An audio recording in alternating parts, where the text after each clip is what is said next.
বন্ধুরা, এটা হচ্ছে কলিজা খেকোর কবর। বাচ্চাদের কলিজা খেয়ে উনি বেঁচে থাকতো, তা এখানটাই তাকেই কবর দেয়া হয়েছে। এই হচ্ছে প্রবেশ পথ। এই কাকুলি আসো, দেখো এই যে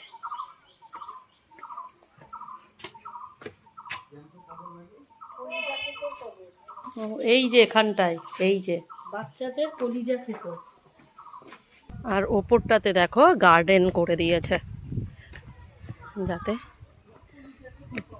এই যে এই নিচটাতে হচ্ছে কবরটা আর ওপরটাতে দেখো গার্ডেন গার্ডেন করে দিয়েছে। খুব সুন্দর জায়গাটা, তাই না?